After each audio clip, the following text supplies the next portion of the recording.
Hello दोस्तों।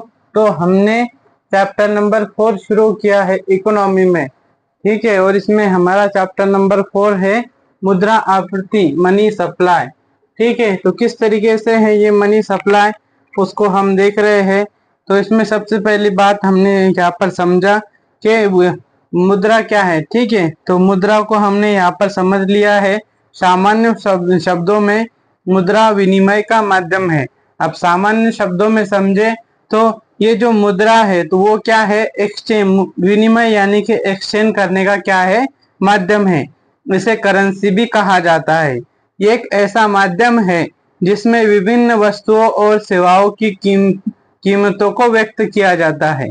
अब ये एक इस तरीके से ऐसा माध्यम भी है कि जिसमें वस्तुओं और सेवाओं की कीमतों को व्यक्त किया जाता है। ठीक है, और इसमें आर्थिक रूप से प्रत्येक सरकार अपनी मुद्रा प्रणाली होती है।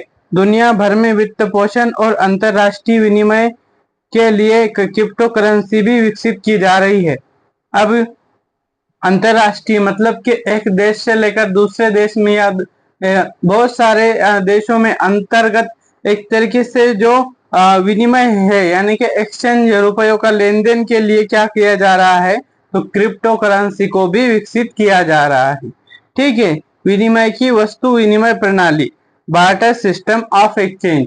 बार्टर सिस्टम ऑफ एक्सचेंज किस तरीके की बातचीत थी, तो एक तरीके से इस तरीके से बातचीत थी कि अगर मेरे मेरे अगर मुझे किसी वस्तु की जरूरत है, ठीक है, तो उसके बदले में मैं किसी और को अपनी सेवाएं प्रदान करूंगा जिसे भी सेवाओं की जरूरत है, और उसके बदले में वो क्या करेगा, वो वस्तु उसके पास है तो वो वस्तु मुझे दे देगा। तो इस तरीके से बार्टर सिस्टम हुआ करता था। ठीक है, अब इसमें उदाहरण के तौर पर हम समझ सकते हैं कि अगर मान लीजिए अगर मुझे चावल चाहिए और किसी दूसरे व्यक्तियों के पास दाल है। ठीक है, अगर मेरे पास दाल है लेकिन मुझे चावल चाहिए तो मैं क्या करूंगा कि जिस व्यक्तियों के पास चावल है उनके पास अपनी दाल लेकर जाऊंगा और उस दाल के बदले में मैं चावल लेकर आऊंगा।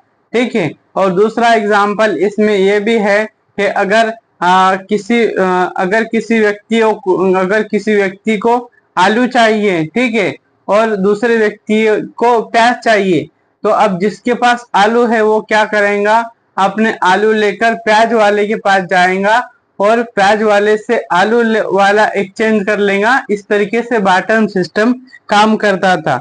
वस्तु विनिमय प्रणाली की सीमाएं, अब जो ये बार्टर सिस्टम है तो इसमें बहुत सारी सीमाएं थी। ठीक है, तो उन सीमाओं को भी हम एक तरीके से आवश्यकताओं के दोहरे सहयोग की कमी, अब यहाँ पर इसमें बहुत मुश्किल हो जाता है कि हमें जो वस्तु चाहिए वो वस्तु दूसरे व्यक्ति के पास हो और उस व्यक्ति को जो वस्तु चाहिए वो हमारे पास हो। इस तरीके से यहाँ पर क्या हो जाता था, तो बहुत सारी प्रॉब्लम आ जाती थी। और मूल्य के सामान्य माप का अभाव, मूल्य के सामान्य माप का अभाव इस तरीके से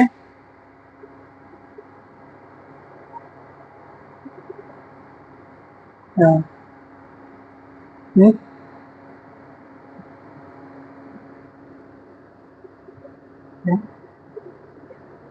क्या हो रहा, कुछ हो रहा,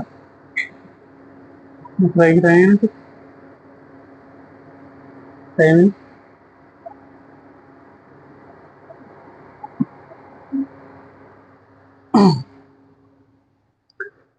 अब हमने ये समझ लिया। ठीक है, तो अब इसमें कुछ वस्तु की अविभाज्यता, अब कुछ वस्तु ऐसे थी कि उनको हम एक तरीके से उनके टुकड़े नहीं कर सकते। ठीक है, कि मान लीजिए किसी व्यक्तियों के पास एक तरीके से एक बकरी है और किसी व्यक्ति के पास मान लीजिए गाय है, तो अब वो ऐसा तो नहीं कर सकता कि वो एक बकरी के बदले में आधी गाय तो काट कर नहीं दे सकता है ना। तो ये सारी बहुत सारी प्रॉब्लम इसमें आती थी। ठीक है, फिर इसमें होता है आगे, फिर इसमें धन संचय के लिए भी कठिनाई थी। आस्थगित भुगतान के लिए मानकों का अभाव था। अब एक तरीके से यहाँ पर ऐसे ही बस चीजें जो चल रही थी तो चल रही थी, उसमें एक तरीके से कुछ मानकों का अभाव था। मुद्रा का विकास, इवोल्यूशन ऑफ मनी। ठीक है, तो हमने नेक्स्ट हमारा जो टॉपिक शुरू किए थे वो था मुद्रा का विकास, इवोल्यूशन ऑफ मनी। ठीक है, तो इवोल्यूशन ऑफ मनी क्या कहता है? तो इवोल्यूशन ऑफ मनी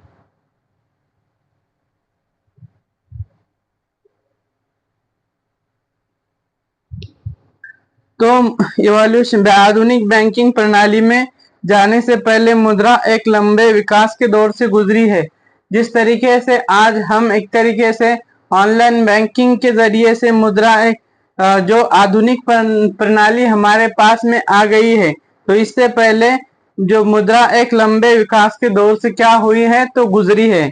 ठीक है, कुछ प्रमुख चरण ये जिनके माध्यम से मुद्रा का विकास हुआ है, तो वो ये है। सबसे पहले है कमोडिटी मुद्रा। ठीक है, तो क्या होती थी कमोडिटी मुद्रा? तो प्रारंभिक काल में वस्तुओं की उनके उपयोग के लिए दूसरों की तुलना में अधिक मांग की जाती थी। अब प्रारंभिक काल में क्या होता था कि कुछ वस्तुओं की उनके उपयोग के लिए दूसरों की तुलना में अधिक अधिक मांग की जाती थी। यानी कि कुछ वस्तुएं ऐसी होती थी जिनके उपयोग के लिए दूसरे से अधिक मांग की जाती थी। ठीक है, तो इसमें ऐसी वस्तुएं ग्रहण और ऐसी ऐसी वस्तु ने मुद्रा में भूमिका ग्रहण की और विनिमय के लिए एक माध्यम के रूप में उपयोग की गई। ठीक है, लोग कम्युनिटी मुद्रा के रूप में नमक, चावल, गेहूं, गाय का इस्तेमाल किया करते थे। कम्युनिटी मुद्रा की अपर्याप्तता के कारण धातु मुद्रा का विकास हुआ। ठीक है, अब कमोडिटी मुद्रा जो है, तो उसकी अपर्याप्तता के कारण क्या हुआ? तो धातु मुद्रा का विकास होना शुरू हो गया। ठीक है, अब धातु मुद्रा जब एक तरीके से धातु मुद्रा का जब दौर आया,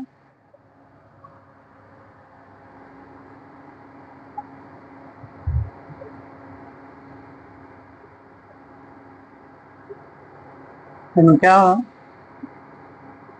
क्या बोलना है?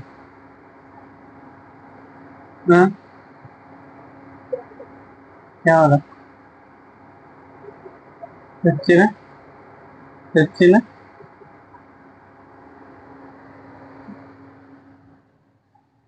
अब धातु मुद्रा, तो धातु मुद्रा में हम समझते हैं कि दूसरा हमारा पॉइंट है धातु मुद्रा। ठीक है, तो मेटालिक मनी। ठीक है, धातु मुद्रा यानी कि मेटालिक मनी,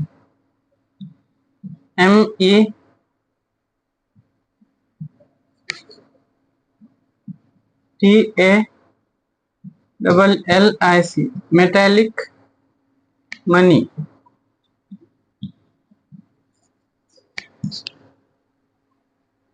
तो धातु मुद्रा जो है, ठीक है,